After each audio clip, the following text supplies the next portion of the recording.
බොහෝ කලකට පෙර බලවත් යක්ෂයෙකු නිසා ලෝකය අනතුරේ වැටුණා. ලෝකය ආරක්ෂා කිරීම සඳහා ශිව දෙවියන් ඔහුගේ තුන්වන ඇසෙන් බලවත් ගිනි පුපුරු 6ක් මුදා හැරියේය. ගිනි පුපුරු 6 පූජනීය පොකුණකට වැටි ලදරු කුමාරවරුන් 6 දෙනෙකු බවට පත්විය.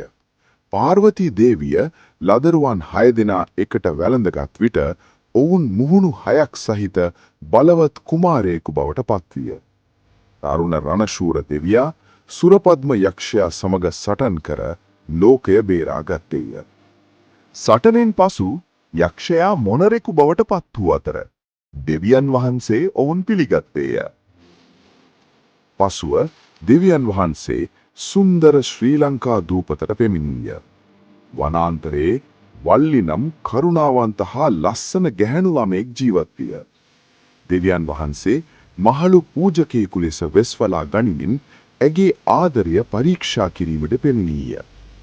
එවිට දෙවියන් වහන්සේ තම සැබෑ ස්වરૂපය හෙළිකර වල්ලි සමග විවාහ විය. අද බොහෝ ආගම්වල මිනිසුන් කතරගම දෙවියන්ට নমස්කාර කිරීමට එක්වෙති. තවත් මේ වගේ වීඩියෝ නැරඹීමට අපේ ලංකන් ස්ටෝරි YouTube නාලිකාව සබ්ස්ක්‍රයිබ් කරන්න.